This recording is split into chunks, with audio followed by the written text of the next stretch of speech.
আরে মুসলমান ছিল, আহারে মুসলমান ছিল। খব্বাব যখন ঈমান আনছিল, কালিমা পড়ছিল, কালিমা পড়ার অপরাধে হযরতে খব্বাব ইবনে আরাদকে আহারে লোক সম্মুখে আবু জাহেল 2 পায় রশি লাগাইলো আর ঘোড়া 2 দিকে হাঁকাইয়া দিল।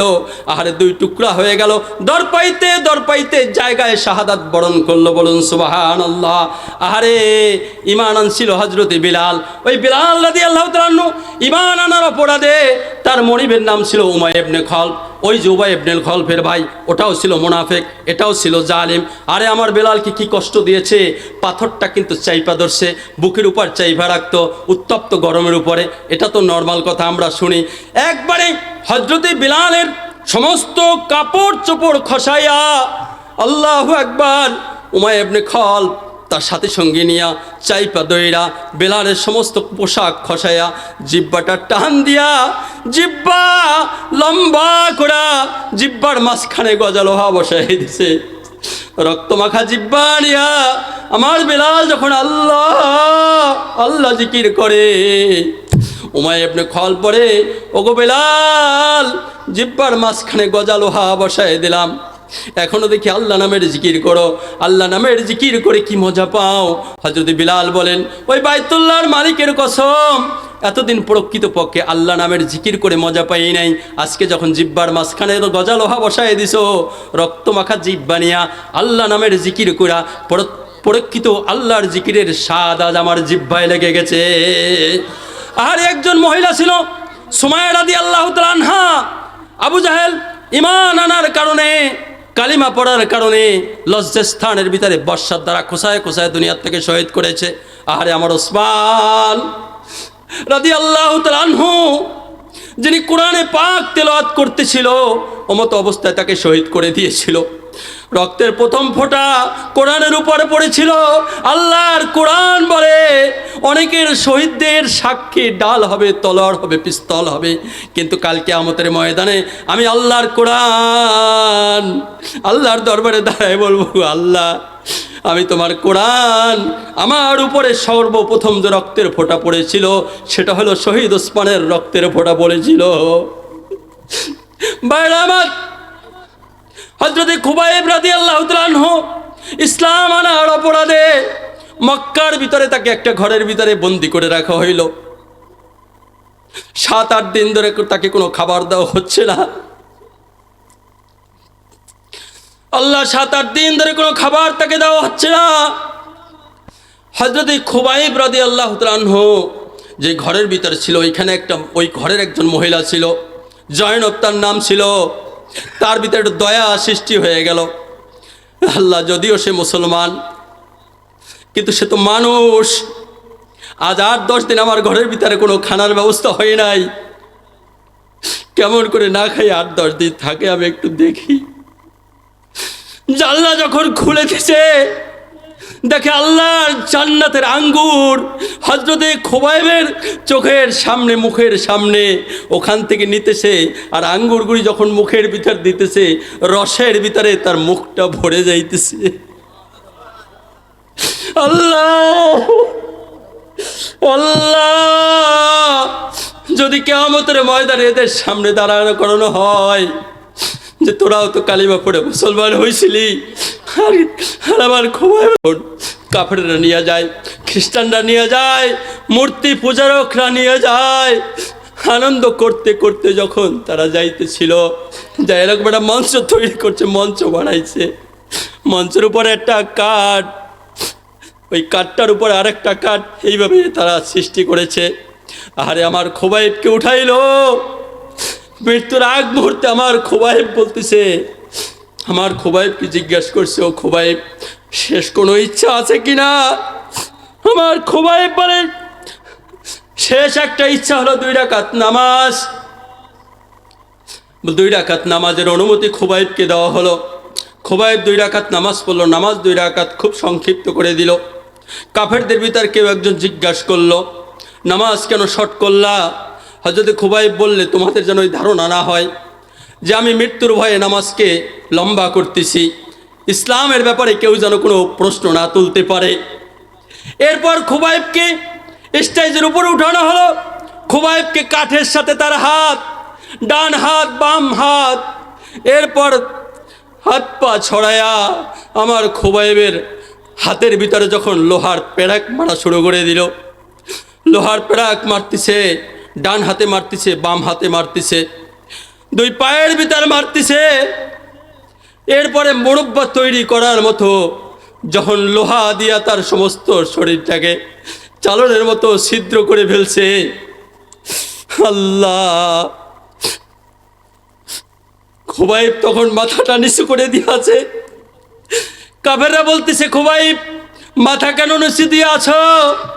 হযরত খোবাইব বলে, তোমরা তো জানো না মৃত্যু মুসলমানদের কাছে হাদিয়া। আমার মৃত্যু হয়ে গেলি সাথে সাথে আল্লাহ আমাকে জান্নাত দান করে দিবে। আরে মুতার যুদ্ধে আল্লাহর নবী তিনজন সাহাবীর নাম ঘোষণা করল, আব্দুল্লাহ ইবনে রওহা, জাফর ইবনে আবু তালিব, আর একজনের নাম হলো হুজুর সাল্লাল্লাহু আলাইহি সাল্লামের পালক পুত্র যায়েদ রাদিয়াল্লাহু তাআলা আনহু।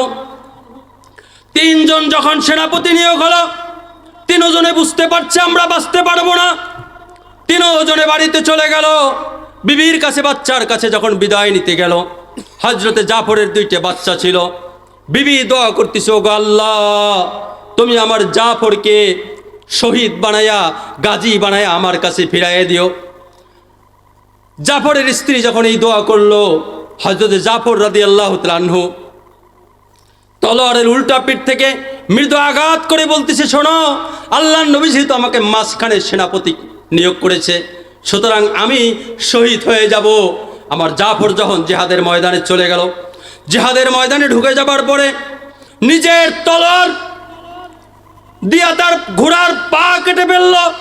এই জন্য যে চতুর্দিক থেকে যখন তলোয়ারের আঘাত আসবে, আঘাতের কারণে জানো আমি এখান থেকে ভেঙে না যাই, দাঁড়ায়া জিহাদ করবো, এখানে শাহাদাত বরণ করব।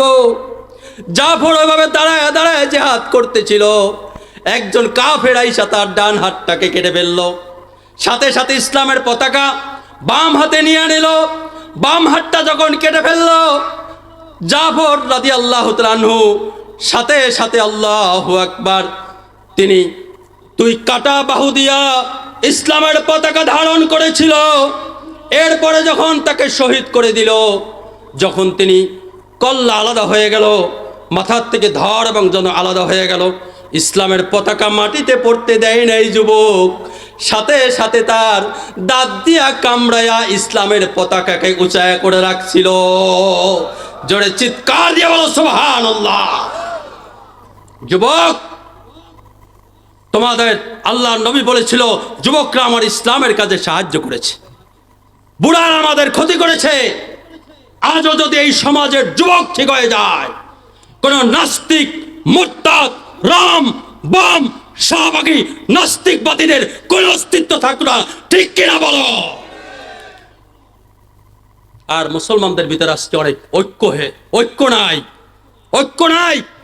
আজও যদি বাংলাদেশে, আমি ক্ষুদ্র বক্তা বলে যাই, চরমনাই, জামাত ইসলাম, হেফাজত, তাবলীগ যদি এক হয়ে যাইতো, এই বাংলার জমিনে 92% এই জমিনে ইসলামী শাসন ব্যবস্থা এক সপ্তাহের ভিতরে কায়েম হয়ে যাইতো, ঠিক কিনা বলে? আমি একটা শেষ, অনেক দামি, একটা জটিল, একটা রিক্সি কথা বলে যাই। মুসলমানদের আমির একজন হওয়া উচিত ছিল। বলেন কয়জন? একজন। আমি একজন জামাতের সাধারণ কর্মীকে জান্নাতের মেহমান মনে করি। চরমনার সাধারণ একজন মুজাহিদকে আমি জান্নাতের মেহমান মনে করি।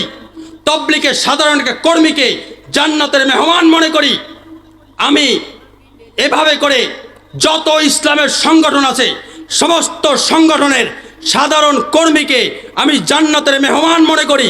কিন্তু যারা প্রত্যেকটা দলের চেয়ারম্যান, এই চেয়ারম্যানরা বসে মাসোয়ারা ভিত্তিকভাবে, সুরাইভাবে ফয়সালা করে একজন আমির যদি হতো, মুসলমানদের ভিতরে আজও পর্যন্ত কিসের পরাশক্তি, কিসের আমেরিকা, কিসের উত্তর কোরিয়া, কিসের রাশিয়া, কিসের ভারত, যদি আজও পর্যন্ত একজন মুসলমান, একজনের নেতৃত্ব হতো, গোটা পৃথিবী মুসলমানদের ভয়ে থরথর করে কাঁপতো, ঠিক কিনা বলো? চিৎকার দিয়ে বলো, ঠিক কিনা বলো? কিন্তু কেন এক হয় না? চিন্তা করে 10 জন নিয়ে যদি বসি, সরমনের পিসাব বলবে যে আমির তো আমি নাও থাকতে পারি। সাদ সাহেব চিন্তা করে আমির তো আমি নাও থাকতে পারি। জওয়ার সাহেব চিন্তা করে আমি তো আমি নাও থাকতে পারি। ডক্টর শফিকুর সাহেব চিন্তা করে আমি তো আমি নাও থাকতে পারি। তার চেয়ে এখন তো ভালোই আছি, আমি আমার দলের চেয়ারম্যান, আমি চেয়ার আমার দায় নিয়ে বসে আছি। এই সব বড় বড় গ্রুপ লিডার যারা, তারা এক হইয়া যদি সমস্ত মুসলমানদের একজন রজব তৈয়ব এরদোগানের মতন একজন যদি দাঁড়াইতো, গোটা পৃথিবীর কোনো লাল কুত্তরা চোখ রাঙাইতে মুসলমানের দিকে তাকাইতে সাহস পাইতো না। ঠিক কিনা বলো? আল্লাহ আমাদেরকে যে কথা বললাম শুনলাম, এই কথার উপরে আমল করার তৌফিক দান করেন।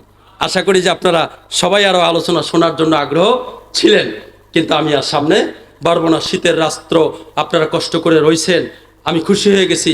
আমি মুসাফির, আমি দোয়া করতেছি, মুসাফিরের দোয়া কবুল। ওই যে এক সাহাবীর ব্যাপারে আমার রসুল বলছিল, আব্দুর রহমানের ব্যাপারে, ওই যে যিনি ইসলাম গ্রহণ করার কারণে ওই যে চাচা তাকে লঙ্গি কাপড় সব বাড়ি থেকে, মানে ভেড়া বকরির থেকে, এমনকি পরনের লঙ্গির থেকে পর্যন্ত কি করছিল, খসায় রাইখা দিছিল।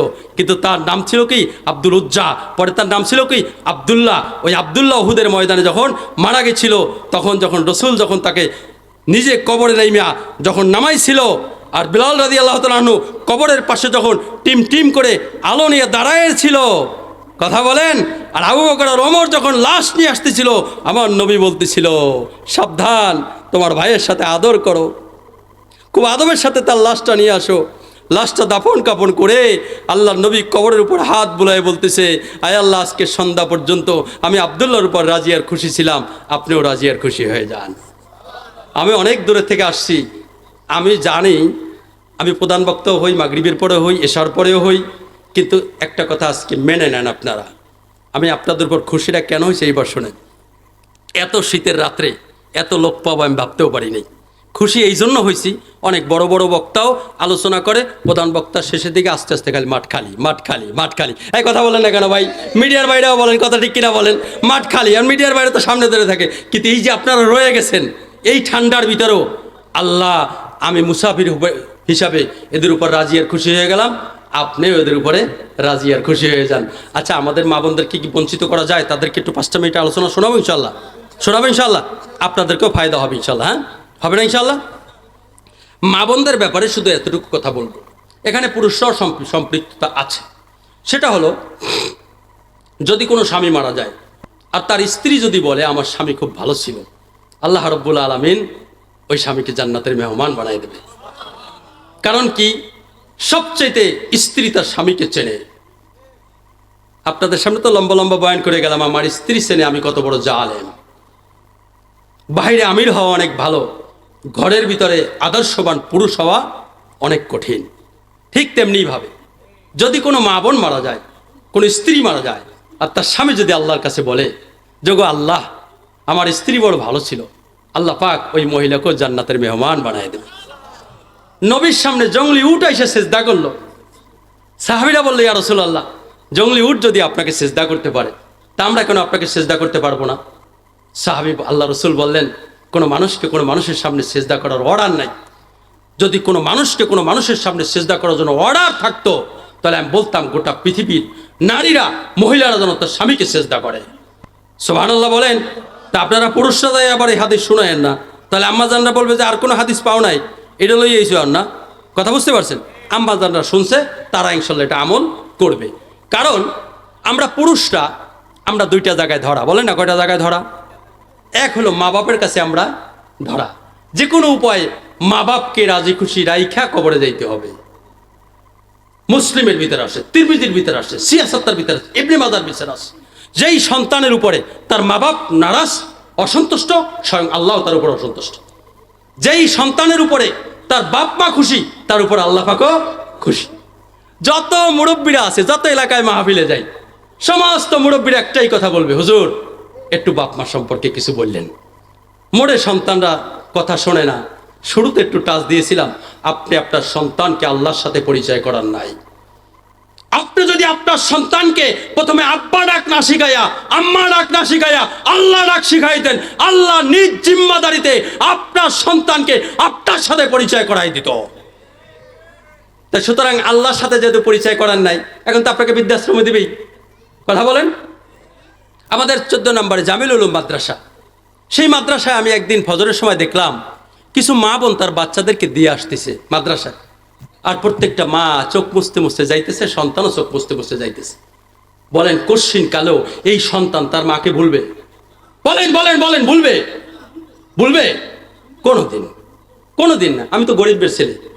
আমি প্রায়, আমার বাবা গত বছর এই দিনের কাছাকাছি মারা গেছে, ফেব্রুয়ারি 8 তারিখ। তা বাড়িতে যত আশেপাশে মাহফিল হইতো, সমস্ত মাহফিল আমার আব্বাকে পাশে বসায় আমি বয়ান করতাম। কারণ চিন্তা করে মাহফিলে গেলে ভালো ভালো খাবার হয়, আমি ভালো খাবার খাবো, আমার বাবা ভালো খাবার খাবে না, সুযোগ আছে, সম্মানের সাথে খাইতো। আমাদের জামিল উলুম মাদ্রাসায় এই কয়দিন আগে মাহফিল গেল, অলিপুরি সাহেব আসছিল, হাসান জামিল সাহেব আসছিল, বড় বড় আলেম আসছিল। সেখানে জামিল উলুমের যিনি প্রিন্সিপাল আবুল বাশার নোমানী সাহেব, তিনি একটা কথা বলছে, চোখটা ঝাপসায় গেছিল। আল্লাহু আকবার। তিনি বলছিল যে একটা বাপ আর ছেলে দুইজনের চাদর হলো একটা। ছেলেটা আলেম হয়েছে, কিন্তু চাদরটা শীতের কারণে বাপে গায়ে দেয় না যে আমার ছেলের কষ্ট হবে, ছেলে গায়ে দেয় না, না না আব্বার কষ্ট হবে। হুজুরের কাছে মাসলা নিয়ে আসলো, হুজুর আমাদের বাপ ছেলে চাদর একটা, আমরা দুইজনে শীতের দিনে একজনও গায়ে দিই না। বলেন তো কত বড় মহব্বত, কত বড় মহব্বত। তো হুজুর বললো যে আরে পাগল, তোমরা এটা কি করছো? এক সপ্তাহ তুমি ছেলে গায়ে দেবা, আর এক সপ্তাহ তুমি বাপ গায়ে দেবা। আলহামদুলিল্লাহ ছাত্রটার কথা বললো যে ছাত্রটা আরব দেশে আছে, একটা মসজিদে ইমামতি করে, সে বাংলাদেশে 8 লক্ষ টাকা বেতন পায়। সুবহানাল্লাহ বলেন, সুবহানাল্লাহ বলেন। আজ এই যে সমস্ত মাদ্রাসার ছাত্ররা এখানে প্রদর্শনী করে গেল, ছোট ছোট বাচ্চারা, আমি তো ছোট বক্তা, আমি বলে গেলাম ইজ্জতের শেষ নাই, সম্মানের শেষ নাই, খানার কোনো শেষ নাই। কথা ঠিক কিনা বলেন? কথা সত্য কিনা বলো? সুতরাং তোমাদের সামনে এরকমের চেয়ার আসবে, মেম্বার আসবে, খতিব পাবা, রেসপেক্ট পাবা, সম্মান পাবা, দুনিয়াতেও পাবা, আখিরাতেও পাবা, জান্নাতের ভিতরেও উঁচা উঁচা সিংহাসনের ভিতর থাকবা। ওই যে বেপর্দাগুলা ডাক্তার বানাইব, ইঞ্জিনিয়ার বানাইব, কথা বলেন, এত জীবন কয় বছরের? 60-70 বছরের। বলেন বলেন ভাই সত্য কিনা? তাই 60-70 বছর জীবন লেখাপড়া করতে যায় 30 বছর, এরপর 30 বছরে চাকরি হয় না, প্রথম জীবনে চাকরির বেতন কম। কথা সত্য কিনা? যেই একটু বেতন বাড়ে, ছেলে মেয়ে স্কুল বাসা বাড়ায় না, চলতেই পারে না। আর একটু যেই বেতন বাড়ছে, রিটায়ার্ডের সময় হয়েছে, সামনে যাই দেয় দাড়ি পাকিয়ে গেছে, বলেন না ভাই, চোখের আলো কমে গেছে, দাঁত পড়ে গেছে, পায়ে প্যারালাইজড হয়ে গেছে, একটা বাড়ি বানাইছে, সব বুঝে দুনিয়া থেকে চলে গেছে। তার মানে কি এই দুনিয়ার সুখ শান্তি খুব অল্প সময়। আর তোমার সন্তানকে যদি আলেম বানাও, তা তোমার সন্তান তো মৃত্যুর পরে চিরস্থায়ী জান্নাত পাবে, কোনোদিন সেই সুখ আর শেষ হবে না। তাহলে বলেন এই দুনিয়ার এগুলোকে নির্বোধ নাকি বুদ্ধিমান? আপনারাই বলেন, এগুলো নির্বোধ। বলেন না, বলেন এগুলো কি বলেন? নির্বোধ। নির্বোধ বিদায়ী তার সন্তানকে ডাক্তার বানায়, ইঞ্জিনিয়ার বানায়, দার্শনিক বানায়, সাহিত্যিক বানায়। হ্যাঁ ভাই, বানানোর কোনো অসুবিধা নাই, কিন্তু ভ্যাকসিনটা দিয়ে লয়েন আগে। বলেন বলেন বলেন, কি দিয়ে লয়েন? ভ্যাকসিনটা আগে দিয়ে লয়েন। 3 বছর মাদ্রাসায় পড়ায় লয়েন, কালিমা কালাম শিক্ষা দিয়ে লয়েন, ওযু শিক্ষা দিয়ে গেলেন, তাকওয়া তাহারাত শিক্ষা দিয়ে লয়েন, আত্মাহিয়াতু শিখায় লয়েন, দোয়া মাসরুরা শিখায় লয়েন। 22 বছর ধরে তবলিগের সাথী আমি কিন্তু দেখতে পাই বহুত দাড়ি টুপিওয়ালারা, বহুত ডাক্তার ইঞ্জিনিয়ার, বহুত বড় শিক্ষিত, বুড়ো বয়সে এসে চোখের পানি ছেড়ে দেয়, আত্মাহিয়াতু পারে না, দুরূদ শরীফ পারে না, দোয়া মাসরুরা পারে না। আবার দুনিয়াবি লিডার হইলে শেষকালে আইসা হয় চেয়ারম্যান মসজিদে। কথা বলেন, কি হয়েছে বলেন? চেয়ারম্যান। বেয়াদব কোথাকার! আল্লাহর সামনে চেয়ারে বসো, আল্লাহর ঘরে বসে নামাজ পড়ো, শুয়ে নামাজ পড়ো, দাম্ভিকতা দেখানো দরকার নাই। কে তোমাকে চেয়ারে বসে নামাজ পড়তে বলছে? হাজার হাজার আলেমের ফতুয়া। আমি বসুন্ধরা গ্রুপে চাকরি করেছি, ছোট চাকরি। যখন আমার বড় স্যার আসছে, বলেন আমি চেয়ারে বসে থাকতে পারবো? এই বলেন না, পারবো? পারবো? তা আমি যদি আমার বড় চেয়ারম্যান, বড় অফিসারকে আমি আমার চেয়ার ছেড়ে দিয়ে দাঁড়ায় দেয়, আমার আল্লাহর সামনে বড় কে আছে? লিল্লাহি মা ফিস সামাওয়াতি ওয়াল আরদ। গোটা সৃষ্টি জগতের মালিক আমার আল্লাহ, যিনি কুন ফায়াকুনের মালিক আমার আল্লাহ। হইতে বললে হয়ে যায়, ধ্বংস হইতে বললে হয়ে যায়। আমার আল্লাহ বলেছে, আমার আল্লাহ বলেছে সৃষ্টির ভিতরে যা কিছু আছে সব কিছুর মালিকানা আমি আল্লাহ। এই জন্য মা বোনদেরকে বলবো, যে ভুলটা ইতিমধ্যে হয়ে গেছে, বাবাদেরকে বলবো যেই ভুলটা ইতিমধ্যে হয়ে গেছে, এখনো ছেলেটাকে চরমনাই পাঠাই দেন, এখনো ছেলেটাকে তাবলিগে পাঠাই দেন, এখনও ছেলেটাকে ইসলামী সংগঠনে ঢুকাই দেন, ইনশাআল্লাহ আল্লাহ চাই তো ইমানদার মেহমান হয়ে যাবে। ভাই কেউ কষ্ট পাননি তো কথাটাই? এবার আরেকটু ওই যে মা বোনদের উদ্দেশ্যে, যেখানে আল্লাহ বলেন ও আকিমুস-সালাহ ওয়া আতুজ যাকাত, সালাত কায়েম করো, যাকাত আদায় করো। কুতিবা আলাইকুমুস সিয়াম, তার রোজা কায়েম করো, রোজা ফরজ। কুতিবা আলাইকুমুল জিহাদ মানে কেতাল, তার মানে কি জিহাদকে ফরজ করছে। আমি যে জিনিসটা বুঝাইতে চাই, যেটা কোরআনে থাকে সেটা কি বলেন তো ভাই? সবাই আওয়াজ দিয়ে বলেন, সেটা কি? সেই আল্লাহ বলছে অকরনা ফি বুয়ুতিকুন্না ওয়ালা তাবাররুজনা তাবাররুজাল জাহিলিয়াতিল উলা। এ মুসলিম নারীরা, তোমরা জাহিলি যুগের মতো বেপর্দা হয়ে রাস্তায় বের হইও না। আচ্ছা বলেন তো, একটা মহিলা যখন বেপর্দায় চলে, ও একা ক্ষতিগ্রস্ত হয় নাকি আপনারে আমারও জাহান্নামী বানায়? এখান থেকে আদা করতে হবে। যুবক, তোর বোনকে বেপর্দায় চলতে দিবি না। হাজী সাহেব, তোমার মেয়েকে বেপর্দায় চলতে দিব না। তোমার স্ত্রীকে বেপর্দায় চলতে দিব না। তুমি দায়ুসের রাখাল হবে না। দায়ুসের রাখাল হইলো তোমাকেও জাহান্নামে যেতে হবে, ওরেও জাহান্নামে যেতে হবে, ও তোমাকেও কিয়ামতের ময়দানে টান বাজাবে। ও মা বোন, অনেক দরদ নিয়া, দয়া নিয়া, মহব্বত নিয়া, ভালোবাসা নিয়া কথাটা বলছি। আপনারা কি নারকেল গাছ চিনেন? নারকেল গাছ যখন ছোট চারা থাকে, এই আমার আলোচনা শেষ, ছোট চারা থাকে, এই চারা গাছটায় বেড়া দিলে মানুষ কি বলে তাকে? বলেন বুদ্ধিমান। কেন? ওটা গরু ছাগলে খাওয়ার সম্ভাবনা আছে, আছে আছে, ছোট তো চারা গাছ। কিন্তু নারকেল গাছটা যখন বয়স 70-80 বছর হয়ে যায়, ও যখন 60-70 বছর, 60-70 হাত লম্বা হয়ে যায়, বলেন না ভাই, ওরে বেড়া দিলে মানুষ কি কবে?